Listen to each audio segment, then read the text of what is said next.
Good morning. Welcome back to Everyday Struggle here in Complex. I'm Nadeska with my guys, DJ Akademiks and Wayno. Feels like we've been gone for a month. What's good with you guys? Y'all been struggling out here. I just want to let y'all know. Yo. Since Everyday Struggle been off, man, things been a little weird for me. Did y'all see me, like, they caught me on candid camera, like, sneaking under the turnstile? Yo, I had to check. Like, I saw that. I had to check in from Grenada, make sure you were alive. Yeah, man, the check stopped coming in. I was struggling out here, man. I'm just saying I'm back. You know what I mean? Time to collect. I've been doing okay. The only thing I had a problem with was waking up at like 10:30 now every day because I didn't have to get up at 5:30 every morning. So I'm adjusting back to getting up very early. Every time I stumble on the Wayno's Twitter, he always saying some wild shit. Coffee table book coming soon. Yeah, for real, man. I go on Wayno's Twitter and it reminds me why I'm off of Twitter. You feel me? It's because Twitter don't really fuck with us. It depends on the day. You have a good relationship with Twitter, though. I love Twitter, man. I love Twitter. We have a good time over there. Man. A Twitter Yeah, nigga? I'm gonna tell you this right now. Right. I'm gonna mark it right now. In 3 to 4 years, Wayno will resent Twitter. You know why? I wonder, though. You're gonna get more successful. Mm-hmm. You're gonna. Thank you, Ak. You're gonna go from the people who are like you just only speak about shit to you're now having so much success. They pick and analyze everything you've said or done or even stood beside or may have. And watch, you're gonna realize. When the shoe's on the other foot, They coming for you. Trust me. Coming for you, Wayno. Well, until then. Enjoy that day. Enjoy Until that day, All right. we gonna live it up out there on Twitter. All right, so guys, remember our last episode of 2018 was the first annual Everyday Struggle Awards. Really hope you guys enjoyed it. We had some fun putting this together. So we didn't really get to check out the reactions, obviously, because we were on vacation. So can we check out some of those? So, of course, we gave Pusha T the best album of the year for Daytona, thanks to the good people over at Everyday Struggle. Well-deserved win. MoneyBagg, who got our Streets on Lock award. Maybe it'd be nice if you come visit us soon. Murder Beats. Mm-hmm. So this was the shouts out to category Murder. we were, what was it, our Midas Touch versus Producer of the Year, right? We said next year we're gonna add Producer of the Year separately. Right. Yeah, we're gonna do Producer of the Year, Beat Maker. Like we're gonna really try to build out because like we get to realize like there's so many people worthy of accolades. And by the way, I can't even talk about this without giving a big salute to Wayno. Like Wayno really showing me love this morning, man. I'm excited to be back. Like this was Wayno, of course, you too. Like Nadeska made this happen. Yeah. Wayno was like, we should do this. You get me? Like he was like, yo, this would be a great thing to be done. Nadeska put in a lot of work. I'm just here for the ride, at least on that. You get me? I'm like, yo, but it was speaking from his heart. But it was great because honestly, you know, we complain about a lot of stuff, and to see the reaction, you could tell people appreciated the fact that they were being awarded, and also, you know, like we're part of the culture.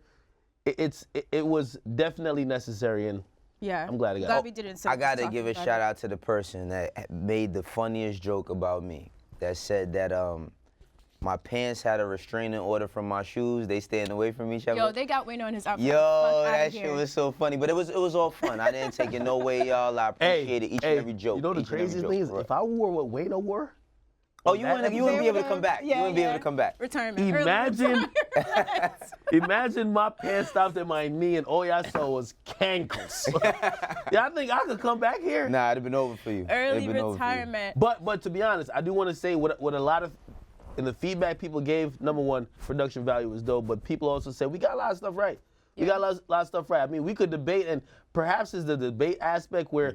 Yeah, we're not saying we're the end all be all, but you get to hear us having that conversation. You watch award shows and it's like, yo, the winner is so and so. You're like, how so and so win? Like, right, and we gave context behind why we gave a little context to why everything was happening, and we could disagree, but it could be something that continues to the next year. Right. Yeah. So I definitely wanted this first one to be a surprise because once people know you're doing something, they're gonna pick at you more. Right. But next year we're gonna plan even longer. We want to have some artists on, do some fun stuff. So we'll prep and make that a great second annual Everyday Struggle Awards. Let's do it. Listen, Nadeska love her little glam squad. She about to make this bigger than life. Right. Was it me though? You guys didn't see Act just like feeling different, looking different, acting different during the awards. He kept looking at himself in the side. Did y'all see the hairline, see him man? looking off camera the whole time. The funny thing, I don't even was looking at Wayno the whole time. I'm looking at myself. Of like, course, damn, that nigga killing it, I bro. was feeling myself. They gave me help for my 5 o'clock shadow. You know what I mean? Without the line, but it's all good. We had fun. It was amazing. We'll open up the budget one more time. All right, guys, but look, one award we did cut was the best comeback award because. Why did we cut that? Because it was only Tyga. But we had we had so many different awards. It was like It was just like crazy. a shoe-in, but. Yeah, I don't even think was. I mean, this nigga a clearly we nominee? should have had this, and Soulja Boy should have been in contention because he feels a way. All right, let's just play the video. Nigga, I had the biggest comeback of 2018. Niggas up here talking about Tyga. Tyga? Tyga? Huh? Tyga had the biggest. Man, get the f out of here. I had the biggest comeback. Tyga? Nigga, I had the biggest comeback of 2018, nigga. None of my songs made the top billboards, but nigga, I had the top comeback, nigga. Tyga? Tyga? Man, you got me fucked up, nigga. You know I had the biggest comeback of 2018. Nigga, stop playing with me, nigga. All right, so Oh my God. serious Fucking question. young Draco, man. This is how we need to start 2019, Young man. Draco with Listen, the I remember energy. the beginning of 2016, Soulja Boy, who was on full cap mode when he started kind of going a little cuckoo. Listen, he was kind of like this, man. He started off as 2019 right. And I went back. I don't know if he And? had the best. That's what I'm he saying. Should he have been in contention? I don't remember having his name on the list for best comeback of the year. Soulja Boy's on a hell of a crack rock. He's on a crack boulder. Whoa. I don't know what the fuck he's on. Oh man. Like, yo, by the way, like, I do believe he's passionate, and I said it to y'all. I don't know if I said it on camera, but he does have a song that is generating a little steam. I like it. It's called HML Hit My Line. Now, here's the thing, and Wayno should know. Sometimes when an artist feel a little heat, they think they're in the fire. Now, they might just be in the room. They're not even near the furnace. Okay. But he thinks he's in the fire. He's wildin', but I'm not gonna lie, he's so entertaining, I might just agree with him. I Yo. might disagree with So that. look, I posted this shit. I'm not knocking it. The reason why I'm not knocking it. Now I might not feel this way about him, but I felt this way about me. I had a hell of a comeback in 2018 as well. We should have just I'm nominated dead Wayne. serious. All I'm done right. with y'all, No, man. listen, I'm dead serious. I felt like I had a great comeback in 2018. And me and Meek was talking about it, and Meek was like, he said, listen, people can say what they want, but I felt them. And what I mean by that is like, if you feel passionate, no matter what the fuck you did, we don't know what he was going through personally. Okay. Right? You said we counted him out with the Quavo. Yeah. Yo, the thing with Soulja Boy, he was doing a lot of buffoonery. The same thing he's about to start doing now. You put out a record, we kind of like it, shut up. You know what Tyga did best? Right. He put out the music and he kind of shut up. He didn't say too Yeah, he much, ain't talk. do too much. Because you know what, sometimes when people aren't really rocking with your energy, they try to look at anything you say to bring you down. You got a song, shut up. He has a song, he's about to fuck up his whole thing, if you ask me, okay? But like you said, like this shit don't Soulja Boy, he has all these crazy viral moments, but it doesn't translate to the music. You know what I mean? It's like people aren't like, you know what, this nigga dropped one of the hardest tapes now, let's go tune in. Everybody likes to see him act wild, like, unfortunately. Soulja Boy and Bow Wow the same nigga, man. For real. Ah, Except it's Soulja Boy's rants. No, Bow Wow tweets, Soulja Boy rants, and he'll get on live. That Wow was on the show too. He was on the show. Oh, word? Well, Soulja Boy, he gonna get on and he gonna tell you he created all your favorite rappers. According to him, he said he created YouTube and taught niggas how to upload. Yeah, so that they shit, I could didn't get know deals, so that they could get deals to provide for their families. He Okay. did that. Okay. All I'm saying, That's what man, he said. Soulja Boy is a very entertaining motherfucker, but he's one of them people who, like, he did set the foundation, but I wonder if he's ruining his legacy just by, like, wilding out so much. Nah, man. You know what? I think it's expected of him now. Like now, it's like all of this shit is just we expect this from him. Like Plus, he's probably engaging a whole new set of fans, like Trippy fans, Yachty fans, maybe people who aren't he super getting familiar. who are listen, he super on young. another show too. He on the marriage boot camp with the with his girlfriend. Yeah. Oh, word? Yeah, he's on one of them Wayno shows. knows everything that ever happens on Twitter, TV, or Instagram. Hey, Yo, I be yo, informed let's shit. be honest, man.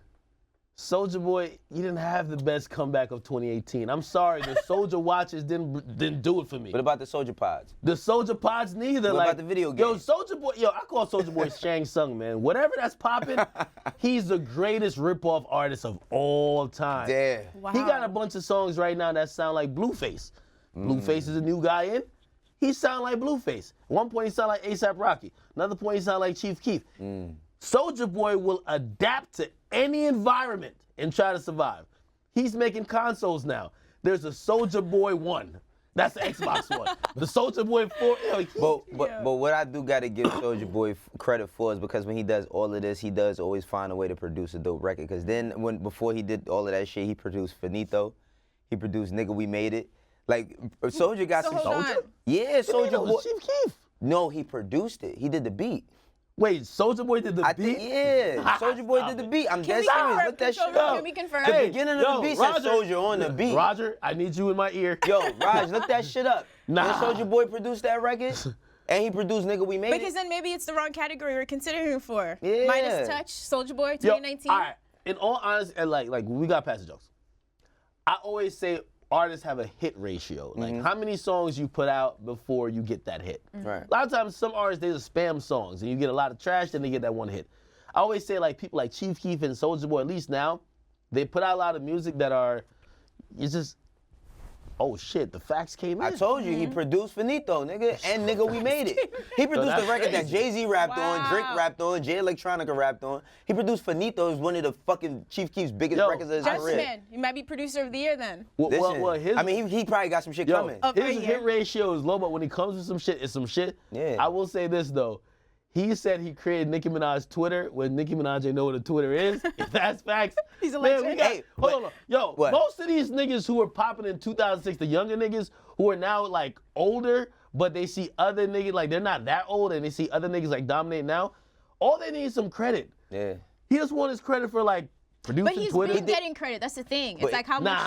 Soulja Boy did a lot. He produced Yas Bitch for Nicki Minaj too. He produced that record too. Well, that sound like a. I'm saying, but you know what it is?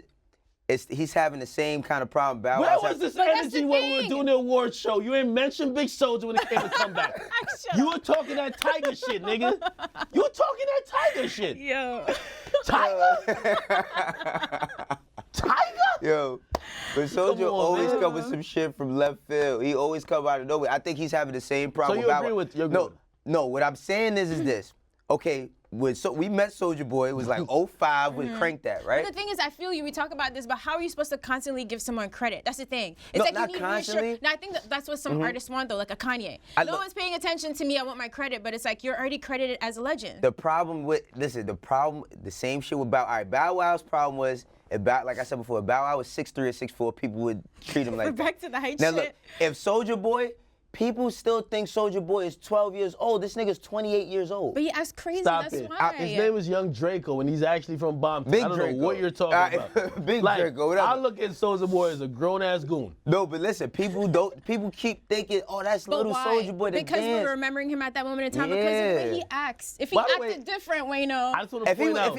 Soulja Boy could, all right, if he just held himself up with a little bit more like, I wouldn't say self-esteem, but if he carried himself a little bit differently, like if he carried himself like a grown-ass man and wasn't ranting crazy, I think he'd Then be we would more look at- respected right. as a producer for all the shit he be doing. I just want to point out that Young Soulja, or Big Draco, whatever you want to call him, has finessed his way to be talked about for the first 12 minutes of Everyday Struggle. He damn the sure first has. episode of 2019.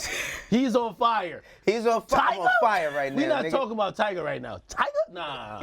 Salute to Tyga, though. By the way, Tyga handles gracefully by just not responding. Oh, Let he that doesn't nigga respond go. to anything. Why should He he? just puts up the numbers, you know what I Is mean? there anything going on beside Big Soulja? Yeah, should be, right?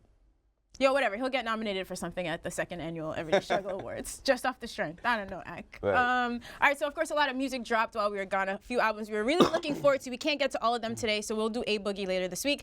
But we're gonna start with Kodak Black, who finally dropped his sophomore album, Dying to Live, on December 14th. 16 tracks, features from Pump, Offset, Travis Scott, etc. A #1 debut for him with 89,000 first week. How did this live up to your expectations? Me personally, I enjoy this project so much. I saw the growth and maturity in Kodak Black. I feel like the title really kind of set forth the path that he's on. He's dying to live. And, you know, a lot of stuff that the media, us here, we've criticized him on, like, yo, you being unwilling to change from that hood type of dude who clearly doesn't value your freedom that much, and also you're jeopardizing your freedom a bunch, is going to prevent your career from going forward, but also from you to really be active in your life. And it feels like he's ready for a change. I heard him speak, a bunch of interviews. He's sounding great. The music is amazing. Not gonna lie, Testimony is like one of my favorite tracks of last year, and also this year, even though it dropped last year. and also Calling My Spirit. I love both of those tracks. The music, I think people are giving him credit. I remember when I told y'all one time, y'all laughed. I said, yo, I FaceTime Kodak one day. Kodak was in a library. Like, he had a library in his crib reading, and be like, yo, Kodak reading? You know, like, he got that little slur, he got that little southern drawl and everything like that.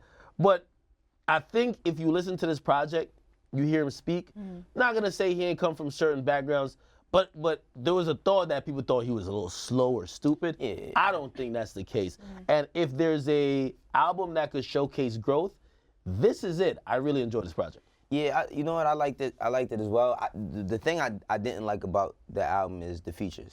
I felt like he didn't need no features. Because me personally, I don't really like any of the features. He was real honest about the joint he did with Lil Pump and Juice WRLD. He was like, that's just for streaming. I probably wouldn't. That's Atlantic. Yeah, but what I really loved, what Identity Theft, he was like, he said, man, Atlantic gave me that bag. Them crackers gave me that bag. I thought it was so amazing that he shouted out his label and called them crackers all at once. That was kind of crazy. But overall, I like what Kodak's going with his projects. I think that he separated himself from the character, you know, with all the money on his arm and the smiling with the goals and all of that, and giving people something that they could retain and respect him as an artist. Like, this was really good. All right, so a great follow-up to Painting Pictures. Absolutely. All right, shout out to Kodak. Continue to see this growth. I believe you that he was in the library, so I want to get him a Kindle. It's the next step. It's life-changing. For real. Yo, I'm telling you, I'm really impressed by all of this. And, you know, I'm watching this man, like, a lot of times we do criticize a lot of artists here. We don't realize that some of them are young. Like, they're experiencing shit. All of us here, individually, might have more. Not only do we come from a different upbringing sometimes, or maybe from some of these guys, like, we have more experience in the limelight. These guys, sometimes they're fresh off the block, 6 months in, a year in. We're expecting them to act like they've been here for a while. And we're seeing someone who is changing in front of us, and I gotta give him credit. I just want to say, like, I saw him on live and someone was like, yo, man, this guy, like, he changed on us. Like, he probably too scared to go to jail, and like, he cussed the person out by saying, why would you want to see me in jail? Yeah, exactly. That's not cool. Right. You know, like, What type of shit is that? yeah, That's like, the internet. Again, like, you could tell he's like, that's not no place I want to be. Right. Like, he also spoke about how he was shooting some music videos, and one of the scenes, they wanted him to be behind a jail cell to kind of show the image of him being locked up, and he's like, that's not cool. I don't even want to do that. Yeah. That's not what I want to do. Right. So again, I just want to commend him for his growth. A lot of time, you know, like, if it's a bad story about Kodak, we're going to talk about it, we criticize him, but we also got to salute him on his growth. Absolutely. All right, so another great album we were looking forward to is from 21 Savage. This one got a little bit delayed. It dropped December 21st. I Am Greater Than I Was. Great album. 15 features on this one from Cole, Post Malone, Gambino, etc. So this is a follow-up to Issa album. You guys already know I love the J. Cole feature on there. That was a dope collaboration. How'd you guys feel about this project? I was really happy with this one. I was really happy with it because, again, like we talked about Kodak, it showed a lot of growth. It showed 21 separating himself from just like the antics of shoot 'em up, bang bang, and talking about some real shit. My favorite joint on there was Ball Without You. You know, because he's saying some real shit about that. Like, he's saying stuff about like a woman being in his life, and then also talking about like his homies feeling entitled and cutting certain people out. I was shocked about having Childish Gambino on it. Yeah. Right.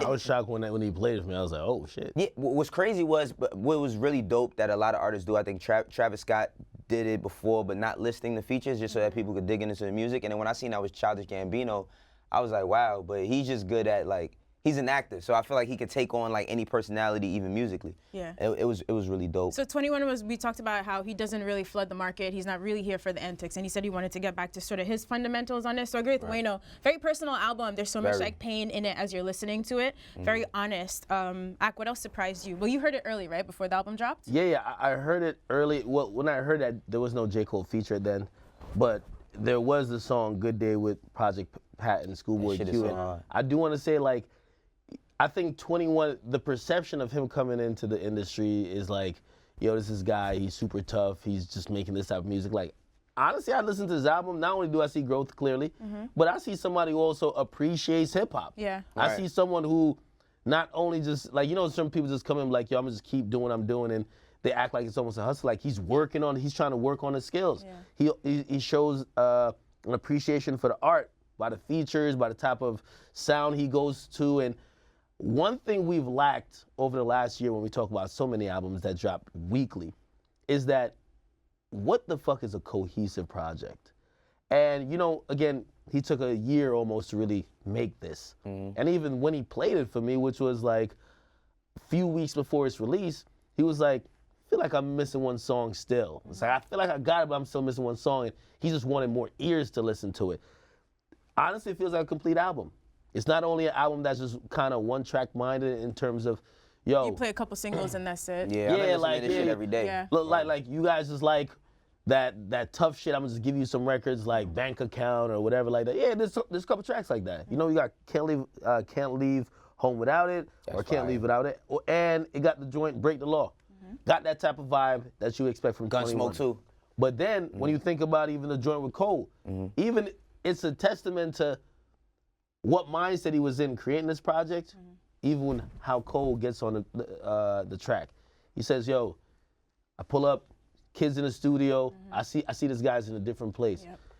I think he did a beautiful job overall of crafting a good album, and it's a shame that it dropped. Like his album dropped, Meek album dropped. We had a lot of good albums. Don't even worry. Already a contender for next. Yeah, next for award this show. year, yeah, for they this can't year. get Exactly, eliminated like because of that. the albums that dropped at the end of the year, even though it was a very jam-packed month, like of December, they were really good. And to be honest, I thought this was top tier. I'm still bumping hella songs off this. This is one of my favorites of the year. Letter to My Mama also, you know, him, you know, by the way, I had an opportunity to go to Atlanta, sit with him, talk with him, like get to know him a little bit more. And just kind of, I remember the first time I saw him, like, this guy don't smile, like he just always looked mad. That's why he was a meme all over the place. He looked like he was always serious. And to see him actually express himself, I remember I even asked him, I said, do you feel like certain things that are really real and close to you, you think you will be able to express through music later down the line? And he's like, yo, he would. Like that song, The Letter to My Mama, that's one of them. Yeah. I think the Jamaican just came out of me with the accent. It happens. When are we getting the footage, by the way? Something should be out today or tomorrow. Taking your time. Yeah, it looks good though. It looks really good. All right, I'm happy to see it. All right, Ak, you want to take us through some numbers while we're here? Yeah, listen, so many albums coming out. By the way, where the hell is Offset's album? Oh, yeah. Yeah, right. Like, we just like conveniently forgot that never dropped. I thought you had the info. Well, listen, hopefully everything works out with the Offsets. And hopefully we get the album soon. However, there was a lot of albums that dropped. We had A Boogie, right? NBA YoungBoy, and also 21 Savage. They dropped in the same week. 21 Savage was the winner that week. He had the #1 album for 2 weeks in a row, but we're actually talking about this in the third week, and A Boogie's #1. A Boogie apparently is #1.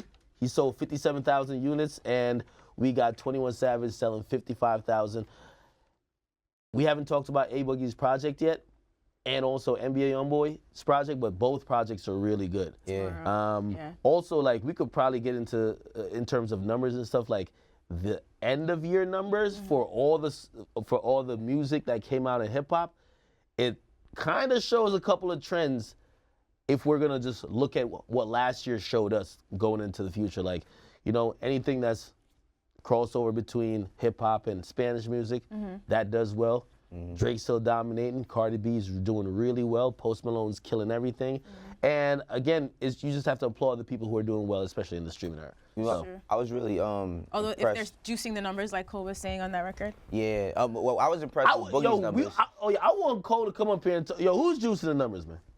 I want to know. But I was impressed with Boogie's numbers because his first album did like 65 or 67, and his first week he did 90. Well, I mean, his first week on his first album did 67, and his first week he did 90. So it's like, and he dropped the last like fourth quarter. It seems like the fourth quarter's back with music. A lot of people take it off, but it seems like the fourth quarter's back. And not only was I impressed just by the number, like, in this climate and people are coming, like new artists are coming up so quickly, there's new music coming out so quickly, like he had a lukewarm reception to his last project, the international artist type of project that he dropped. But shit, I was having real conversation with people. They were like, yo, nah, Boogie done, whatever, like, yeah, so-and-so is taking his spot, like, yeah, we over him, like, we with the new, people, they're always on to the new. Because he said the Day One fans weren't feeling it. It was a little bit too global for them, so he wanted to make this album for the core fan base. But clearly, you hear the records that are amazing, and also the numbers is speaking for itself. hey, Boogie ain't going nowhere. Yeah. And I only say that to say because people are quick to write somebody off. Right. You're only good as your last project. They ain't kind of feeling it. Yo, that nigga done. Yeah, it's crazy. It's like, Get him out of here. like there's tons of legendary artists that have put out albums that didn't perform well, and not only did they not perform well, but they weren't received well, and we still gave them more chances because we actually fuck with the artists. It's like the internet has made it so quick to go champion somebody else that you can't even appreciate what you have in front of you until they drop some shit that can stick with you. You know. Side note, we forgot on the 21 topic. So he also tweeted that he owns 100% of his masters, which is pretty incredible. Yeah. Such a smart dude. Yeah, that's really ill. That's really ill. How did he manage to swing that one so early, Ak? Not gonna lie to you, these days, and Wayno knows, most of these niggas don't own their masters. That's a lot of them don't. Yeah, a lot of them don't.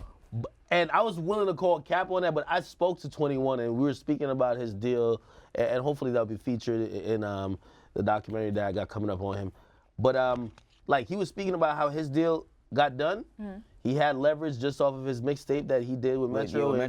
And he had the leverage that essentially, according to him, his deal with Epic Records, because he's on Epic, is almost like a distribution deal in a sense where he still retains his rights to his recordings. Right. And that's what your masters are. He retains his rights, and if everything he's saying to me is correct, which I don't think he got no reason to lie, but you never know, it's very favorable on his behalf. In percentages, he owns his masters. Not a lot of people can say that. And by the way, while we're on that topic, I think Chris Brown, because of there was a news story that came out that said Chris Brown signed a new deal where he owns his own masters. Mm-hmm. And now people are saying, oh, okay, Chris Brown owns his own masters. That's a big deal because he's a young artist still. Mm-hmm. A lot of times people get their masters back after they retire. Right? So salute to 21, salute to Chris Brown, and salute to any other artists who actually have the leverage to go into a label and say, hey, listen, we'll do a deal with you, but we want to maintain and retain certain rights. Right. That's why you got to put the work in. Of course, he had that album, like you said, with Metro, and they put up good numbers. So it's more of a partnership than it is them signing it. Exactly. They came together to do something. He didn't need them, but to make it bigger for both parties, they did the partnership. And you gotta, when you're doing those type of deals, if you're expressing that very early in the beginning, they'll lean towards it if you know what the hell you're talking about. But leverage, right? Yeah. Leverage is always important. You need something to stand on. Absolutely. Smart for pursuing that, though. And salute to 21 Savage manager. That nigga on the shit. So him and Key. He has two managers. Kia and Meezy. Yep. Yeah. Salute to Meezy. Yeah. All right, let's see. Oh, over the holidays also, so Lifetime aired a 6-part documentary titled Surviving R. Kelly. So now this detailed the numerous sexual abuse allegations over him. Yo, it's crazy. Because it is. So it's so funny. Last year we were reading, we were talking a lot about those long reports BuzzFeed and all these outlets were doing on him. Mm-hmm. But every time we were talking about it on the show, people would then hit us you guys are trying to ruin his reputation. So it seems like a lot of people still didn't realize how bad this was until the documentary came out. But anyway, R. Kelly's lawyer, of course, is denying it. He told the Associated Press that the allegations against him are, quote, disgusting, and says R. Kelly never knowingly had intercourse with underage women. All lies. So he was out in Chicago celebrating at a nightclub for his birthday. I think the cops showed up, but they can't actually arrest him because there's no warrant. But it seems like people are looking into this again more. I don't know. Do you guys think something is going to happen? First though, I want to say, because I said this, I wrote a comment under somebody's page. Me personally, and I'm not joking about this, everybody who knows me personally knows this, I never really liked his music like that. Ever since I was a kid when he was messing with Aaliyah, we was working with Aaliyah, and I just always thought, I didn't think that he was messing with her, but I thought it was odd that he was this older dude with this young girl, right? Just how they was working together.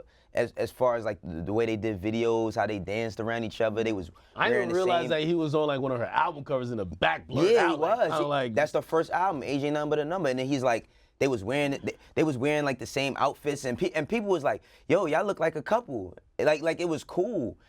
Then after I seen this, and I seen the video when that shit came out with him and the girl. Years ago. Yeah, right. Years ago. It was amazing that he even got acquitted at that time. Yo, a lot of people never seen the video. If you seen the video, listen, if you seen the video, it's right now, you see my face every day, and then I'm that's not me. I never, like I said, I never there was just. video evidence. They told us on the Boondocks. There was reporting. Just a lot of people chose to be a fan instead. But anyway, the crazy thing is, so after this aired, of course, there was like a 16% jump in his streams. So I guess I don't know if it's people who still didn't know who he was who went to listen, but I'm sure that was not the intended outcome. I think people was just listening to see what they could find at that point. Like listening. Where you needed more clues, or Yeah, I'm thinking people were just going because you know what, when they showed on one of the episodes, like how he was writing songs and they was basically saying like he was coding a lot of shit. I think a lot of people went back like, oh, I never peeped. Like you heard the song, but when you go back and listen to it after you watch this, it's like, oh shit, his music is the soundtrack to that documentary. so creepy. Like, it's insane. You know what's interesting about even this documentary coming to light, and shoot, after this, there's so much more information coming out, not only about him, you get me? Like, I think the story has kind of already been told on him. We know, like, there's no one who should have been shocked. But a lot of people were shocked. Well, shocked by the details, not by the overall narrative, right? And what I do kind of see, like, I've seen so much other stuff come out by a lot of other people as well, and I'm wondering if it's one of those things where, like, that era, like, we need to, like, there's a lot of untold stories we need to, like, unearth. Like, we need to start seeing, like, okay, you guys are up to some other shit because I don't know how this was acceptable for so long. Now when we see it, it's like, what the fuck? Yeah. But clearly, when he's with her or he's with Aaliyah and he's with all these other people, he's around he's working with mad people. Oh yeah, absolutely. Everybody's turning the other way, like, all right, you know what? Great musician, he's a legend. Damn, we need a song with him, he's hot. We gonna turn the other eye, or turn, what was it? Turn the cheek. Yeah, turn that, whatever. But anyway, yeah, I was fucking up. Anyway, like, that happens a lot in the music industry. Absolutely. Yeah. When you're a talented artist, when you say you have a hot label, or like if you're in a position of power, people will ignore a lot of bullshit you do. Yeah. And of course, he's like probably one of the worst examples because we're seeing all this shit like, damn, how could somebody get away with this? But I feel like there's mad niggas that should be getting exposed from back then for their various acts. Yeah, and his is crazy because it's still current. What bugs me out is like when people talk about it in context of, well, younger women always messed with older guys, right? Like people always say that, and I like that's one thing. Like I can say like when I was in junior high school, yeah, like girls did talk to guys in high school, like. But you didn't lock them in a house. You didn't lock. This is what I'm saying. Like that's a whole different. It's crazy with parents putting out statements saying like, I haven't seen my kid, I can't get in touch with her. Now I feel like that now, cause there's a lot of truth, but then there's also people I feel like are gonna try to capitalize off of a moment here or there. Like me personally, I don't know what type of parent anybody else is, but nobody's telling me that I can't see my child. Nobody's gonna tell me my child is in this house or this building and you won't let me see it, because then it's a problem for everybody in the building. So I don't understand how they could let some of those parents let that happen. But overall, he's just a disgusting person.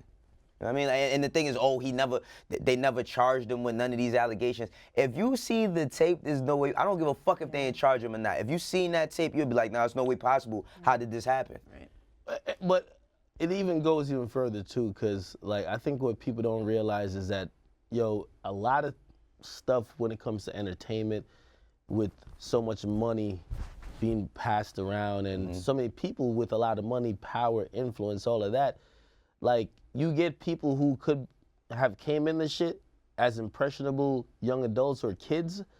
And like, there's a bunch of people living with him right now. The cops just went to check on them. They say they straight. Now, are they really straight? They're grown adults. When they say they're straight, the cops gotta leave. Right. But they might like, all that lifestyle brainwashes you into think that whatever abuse you're getting is actually legit. Absolutely. Like you're supposed to be in these environments. You're supposed to be taking whatever, like you're not supposed to go outside. You only should stay in this house, basement. I don't know what they doing up in there. Right. But again, it's very sad. I'm glad that it got brought to light. Not that people didn't know, but sometimes, a lot of times people excuse a lot of things. We see a lot of people backtracking on their statements. A lot of people R. Kelly was joked on, or the situation was joked on. Certain people was like, joking about the tape or whatever. Just making light of the situations at times.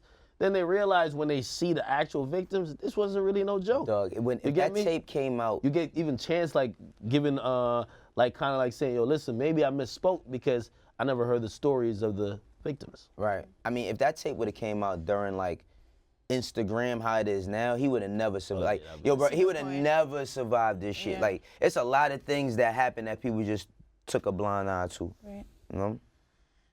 Well, let's see what happens. If any They of got the the Michael Jackson one investigation coming up next. I think that somewhere. shit gonna be crazier. I mean, That shit just hit the Sundance Festival.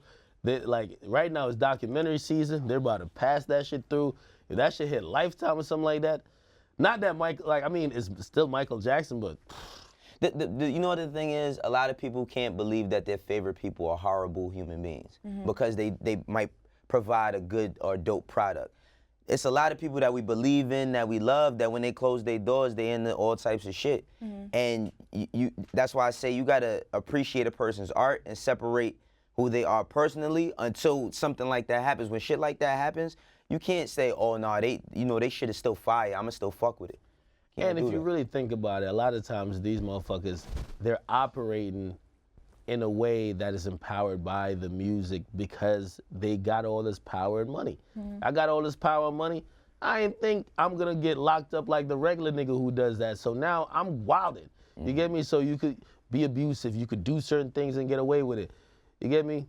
If it was somebody broke, I don't know if they beat in that case like R. Kelly did, but Yeah, you got right, exactly. You got the best lawyers. You could really drag it out. You could pay victims off. You could pay off families. Yo, shit, you ain't seen nothing. Don't testify.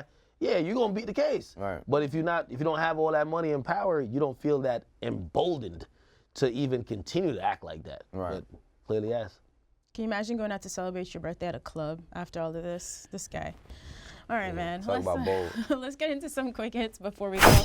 Let's start with Uzi. So fans have been waiting for his album Eternal a Take for months. It's been delayed a lot of times, but he said he was in a good space and he was ready to make music again. Now he's saying he's want to take time out to say thank you to each and every one of his supporters, but he's done with music, deleted everything. I want to be normal. I want to wake up in 2013.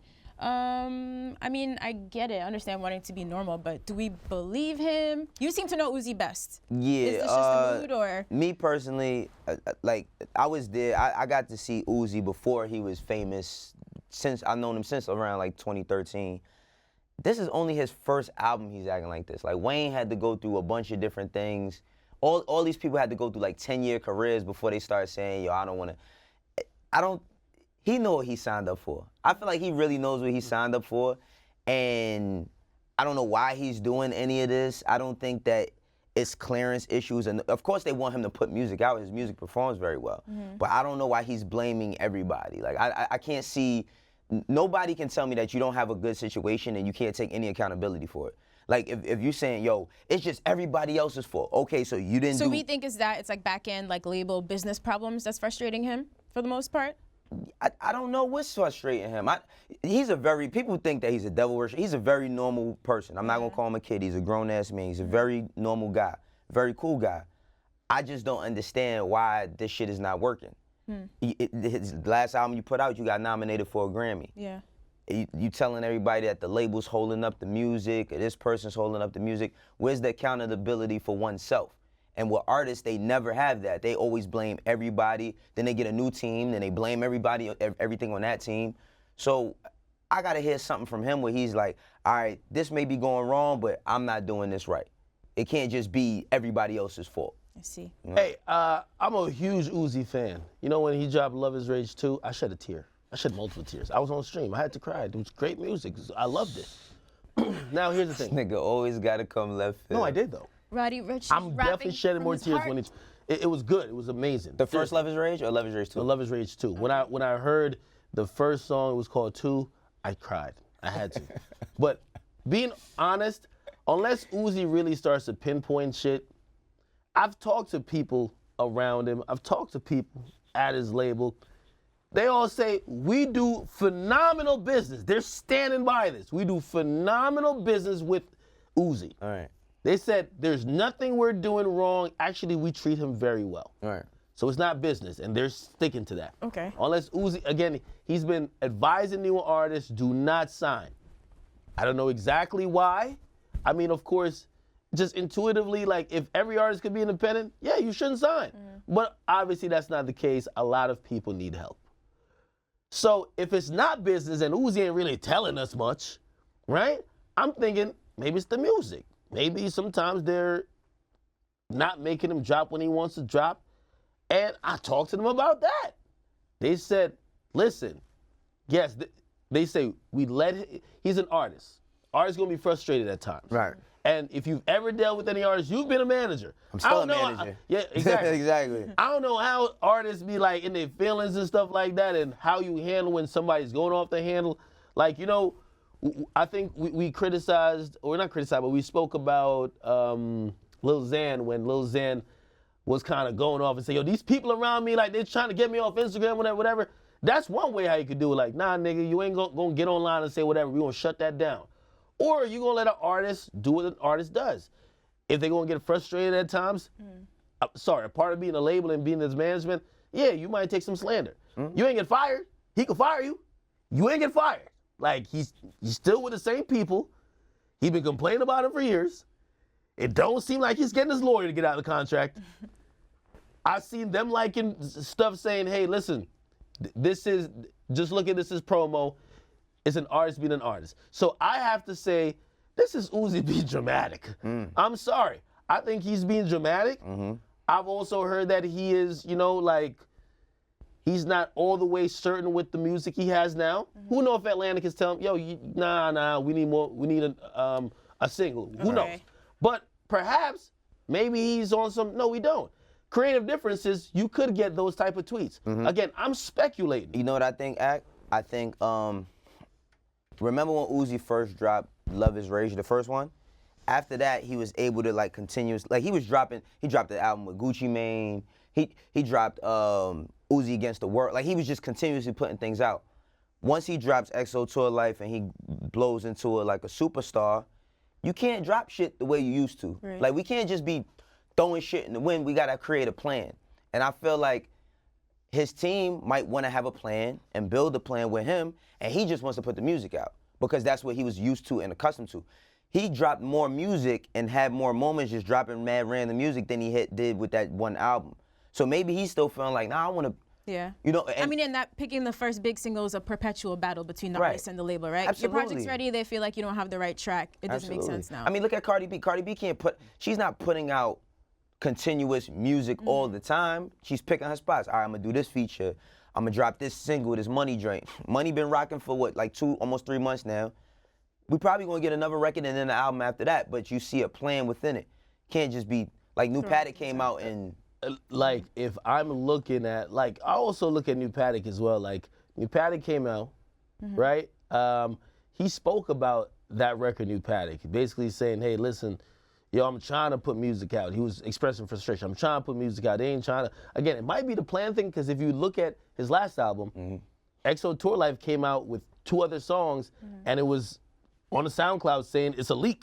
It's not really a leak if you're releasing it. It's just not released to iTunes, and it got released to iTunes after it picked up steam. It was like, oh, we got to go with this as a record. So again, he's dealing with creative differences. Do you think just New Paddock didn't perform well enough? Because he teased that snippet for a long time, and when it dropped, I remember, if I remember correctly, you saying you felt like the song was too long. It was too you long. listened to it and then you were over it. So maybe if that song did better in their eyes. I honestly feel like Atlanta can support that. Like, I feel like they didn't see what they needed to see for them to hit the button on that. I don't think that was it though. Like, for that one, I mean, it was cool, but that's not like, and I'm not looking for him to just give me another XO Tour Life. I'm just looking for the Uzi shit that makes you Uzi.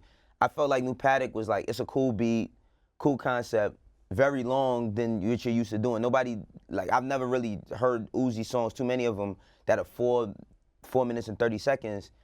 That wasn't it. Right. Shoot again. But just as you say, I might disagree. I got to disagree on that. Why? I do believe that the label, his management or whatever, you see, the thing is, you could be an artist that's just kind of being eclectic, you're just putting out shit. You might even be quote unquote underground.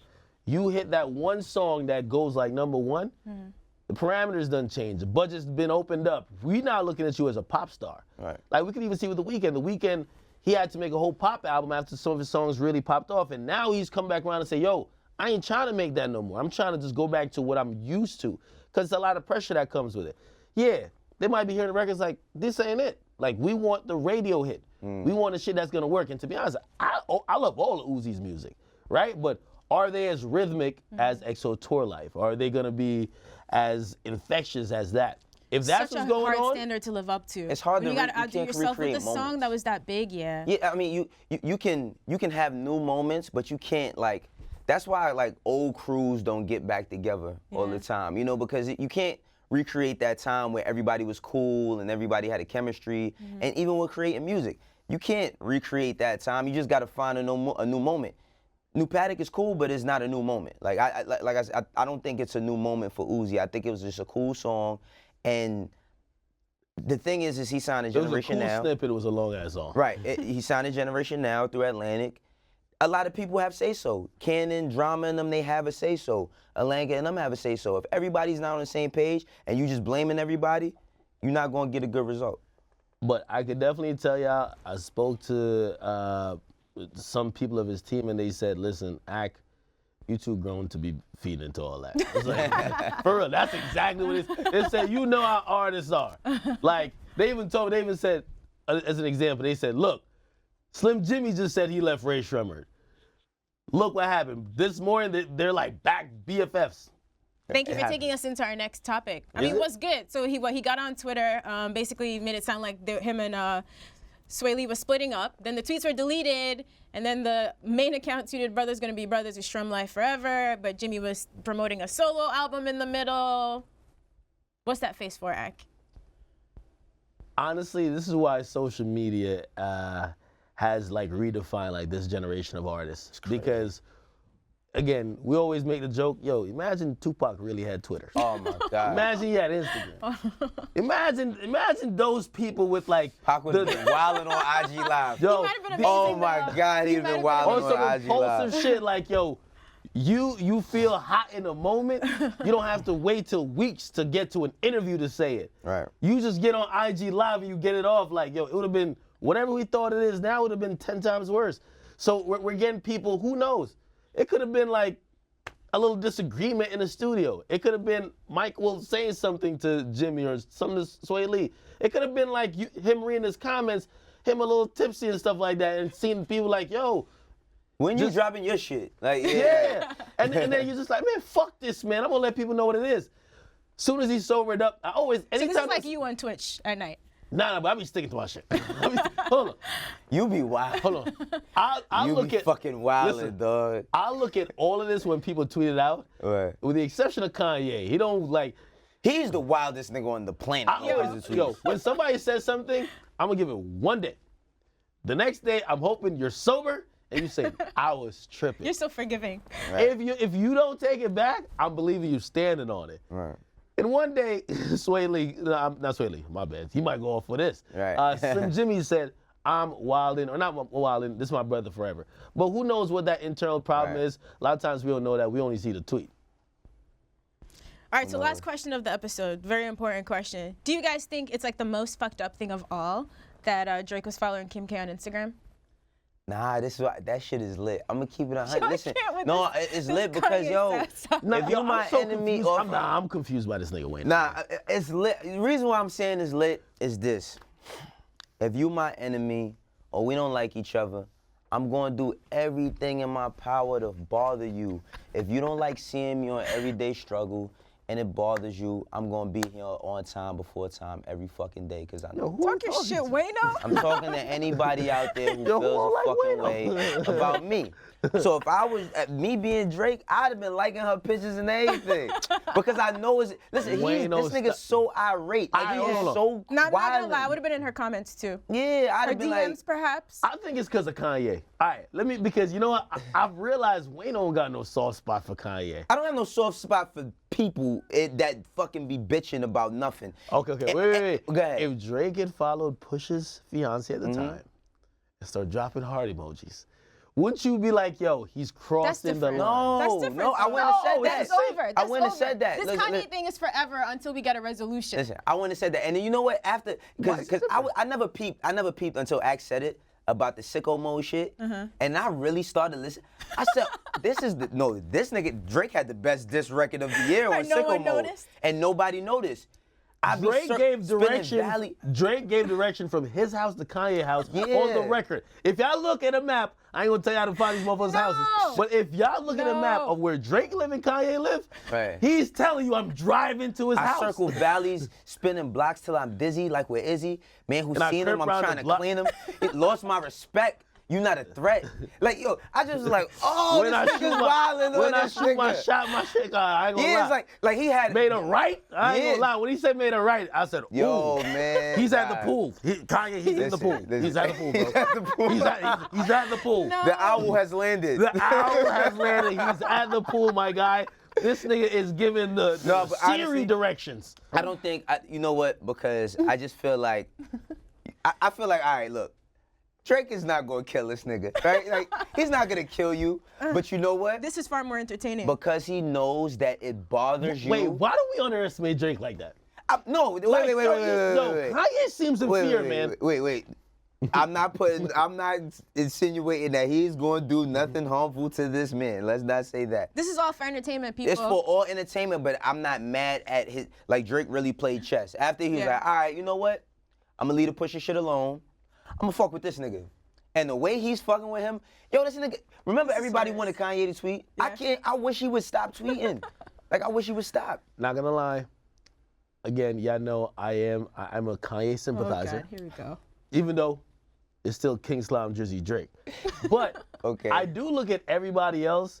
Again, I don't know what's going on with Kanye. Whether it's something mental, he has admitted there are some mental things that may be affecting what he's saying. And shoot, he might be weaponized. He be trolling with that shit. But still, I look at that and I look at all his family. If I'm basically saying this guy is he creeping around the block looking for me, I'm telling y'all I'm in fear of this guy, or at least he's threatening me. Why is my whole family at his Christmas party? Like, that tripped me out, man. What type of loyalty is in the Kardashian clan? No. That's the y'all thing. Y'all can't be doing a Block Boy JB dance with this nigga. This is what I feel like about Kanye. You know how you see a person like outside acting crazy, and they be acting crazy and acting on until somebody smacks fucking fire out of them, and they be like, yo, chill. Nah, no chill. Stop fucking acting like you. I really feel like he uses it in a certain way, like. Once you get in this, now it's like you all about mental health and this, that, and the third. But whenever you just speaking freely, at any other time you just speaking freely, you're a free spirit, you cool to say whatever, then it's like, no, don't pick on me because you know I have problems. But after those tweets about sicko mode, you don't think Travis pulled him aside and had a stern conversation? I think Travis ain't peeping neither. You think so? I think Travis ain't peeping. That's family. I don't understand. How could you not? I think that these niggas, I don't know how music is created now. Like, you know, what I mean by that. Travis and Ye specifically, because that's Travis and Ye. his brother-in-law. Yeah, I ain't gonna lie. The kids is cousins. Travis don't respect Ye. No way. What? He don't respect Ye. It sounds like he respects him as an artist mentor, but knows what niggas respect what he used to do. Yo, they respect what he used to do. You're not like, you know. Travis, the way Travis is moving, like, I mean, Kanye made me feel bad for him. It was like, damn, you're my brother-in-law. I'm like, I don't know if that's what it is, but okay. But kids still, is cousins. Yeah, but still, like, I don't think Travis really give a fuck about what Ye's talking about. He was like, no more checks over stripes. Travis went right on his Instagram like, y'all got a deal, man. All right, go check out my shit. I don't know what this nigga's talking about. Again, I think Travis, I don't know what their relationship is, but clearly he fucks with Drake. I heard a lot of people, and we're hearing, this is the more popular narrative we're hearing, that Kanye is jealous. If jealousy drives you to do all that, we all know he had an ego, but you need a reality check. You need a reality check. If your jealousy of another man's success drives you to almost create, and you're creating this whole world of paranoia, you're essentially focusing all your brain power, like he read on the blog. Wait, you followed my wife 2 months ago? What? Yo, your wife is followed by 100 million people. Right. I can understand if you say you caught him in your wife's DM. That's different. Okay? No, he's right. The fact that he did it in September is kind of sus, but it's still hilarious. Listen, okay, I want to do everything to bother you. I want to see what Drake does when next. Tyga was getting at Drake and Nicki, Drake followed Black China. When Drake was getting at all these niggas, he follows their girl. You think he's just petty on his own, or does someone help him be that petty? No, he's definitely petty. I respect it. I respect Well, it. I don't know if I respect it, and I don't. This sounds like when Wayno keep this energy because you Wow. always say leave out Yeah, the no women and wife and children, kids. This and different, when though. Drake. It's just a follow. Listen. It's just a follow. Listen. You wanna know why? Cause he's playing on his level. That's why. Well, listen, we was talking about rap. All right, look, we talking about rapping. I never said that he had to push his wife out of it. I never said that. I said you mentioned his wife, so therefore It's game on. he can say whatever he wants once you mention that. I never said leave him out of it. No, you could bring up whatever you want. Just be ready for what's gonna come with that. So for him, for Drake doing everything he's doing, I'm not mad at nothing he's doing. I feel like okay, that's better than putting out a full diss record. Yeah. He's having more of an effect on him. He said, oh, J. Press, the record is crazy. It'll end people's careers. It'll make people look at people different. Kanye had a whole mental breakdown, tweeting every 5 seconds, yo, nobody ain't got to hurt nobody. What are you talking about, nigga? Hey. Because I followed your girl, because I followed your wife, that's bothering you that much? All right, well, guess what? I'm going to follow your aunt, your cousin. I'm going to say something under their picture. Yeah. Let's be honest though. Kanye having this breakdown has really distracted us from the fact that What? of what Pusha T did to Drake. Like we kind of almost forget What? that, and we almost like give Drake the win because mentally he's out chessing Kanye. Not even. I just feel like it's always been about Drake and Ye. Well, it's bad. No, but I feel like the battles Pusha and thing wars. was a distraction. but like at first this was a huge stain on Drake's career. But going was at- it a huge stain? Because we I said don't think it was everyone a would huge forget stain. like 2 weeks later because he's Drake. I- Not forget. No, but we move gonna on. get the hits, but like we kept talking about, yo, you got body by Pusha, you ain't respond. Like we forgot this whole thing that he ain't respond to him. And he Hold ain't on, that. But hold on. Right? He ain't following Pusha's wife. Because it's not about Because Pusha. it's not. It never. not about Look, Pusha. when W Nah, Freestyle we're came out, serious. Yeah, when it's not W about Freestyle him. came, all right, he did say, all right, he said push wife name or whatever, right? But majority of that shit was him going at Kanye. Like he said a couple of slick things about Father Pusha in stretched there. his hands and I had to, like, come on. I pop style for. He was saying all that shit. Oh, I get all that. I get all that. And we said that from the start, though, Act. I get all that. I'm not mad at it. So what are you saying, that Drake is being too petty here? No, I'm just saying Drake sees a weak target. Drake sees a weak target. No, come on, and Drake's weak attacking it. act. All of the petty shit he tried to do with Pusha didn't work. The invoice didn't work. Okay, thank you. For No, the that was invoice. good. No. Hold up. The invoice, listen. That the got invoice counteracted immediately. But it was Immediately hot, by it was you know what hot came out right before. there? Blackface pictures. But before that, all Alright, these but- type of things. but Like listen, before that, you was gotta take fire. everyone in, yeah. Listen, when he said this shit, and then Steven Victor said, "We'll send the invoice over," and they put that was fire, right? Now he got hit with the blackface pictures, the diss record, all of that shit. that shit wasn't funny anymore, but Listen, after At the time it was. sicko mode and all the little social media shit, this is the funniest shit ever. all right, don't y'all think that Pusha T? I think Pusha T should actually step up for you. no. No, I think Pusha no, should have nothing to do no, with this. no. He just got married. He's No, doing because well. you want to know Enjoy why? your life. Because he did. Nah. Because Kanye. Because with all that being said, he still fucking moonwalked and backtracked in the middle of all that shit. I He didn't know like, there "But was a diss on this. I'm like, you produced How the the fuck you album? don't know it's a diss song on there? You know what it takes to submit a record to a label? You didn't know that he dissed Well, them? Kanye produced like 20 albums in that time, man. He probably didn't even listen to them. You- he you- just made a beat and just Who's put the this vocals guy? over it. Right. All right. I So don't know. Wayno and I are here to support Drake. I don't know, Continue being I'm petty. supporting him hold fucking on. with him. I be right. feeling bad for Ye, and I be feeling even worse because I feel like nobody be having his back. Stop it. I've been Yo, man. defending Kanye for a decade of my life. All- Until no, until Kanye the people- last hold on, 6 hold on. months. But look at this. Where Kanye niggas at? That nigga This put what I'm about mad to of y'all say. niggas All right, on. all right, Where look, y'all but- at? but this what I'm I about to say. want Pusha to step up. Big No, Sean, no, no. Get drop outta a here. diss. No. Nah, Big Big Sean, Sean, drop a diss. It speaks volumes. It speaks volumes when he say when Drake said all that shit, and then Drake could say, Virgil just sent me a whole different colorway, Oh, word, yeah. and then he chilling with yo. What do that say about Kanye, yo? This nigga's bugging. Look, Or say Kanye hanging out on snakes. If I'm going to war I don't with a think nigga, them niggas are snakes. I think Nah. he's bugging. He's bugging. Are you Well- just being contrarian for the sake of No, it right I'm now? not or you- being. Yo, Okay. it looks crazy that not one motherfucker has been like, yo, I rock with Ye. Yo, He we've gave me been a start. defending him forever. I feel like Who, we've you a been common defending to go forever. diss Drake? You, Yes! We gotta You go. came we got- to we drop, gotta go. motherfucker. we got. Common, where you at, nigga? Big Sean, we ain't seen you since Janae Aiko broke your heart. Drop a diss on that nigga, Drake. All right. Pusha. Take us out of here, Desk. Roll the credits, please. Take us out of here. We wanted the prelude to Tomorrow, 11:30 a.m. I'm serious. We need some more shit, man. Stop picking on Ye. like y'all like bullying. I don't like bullying.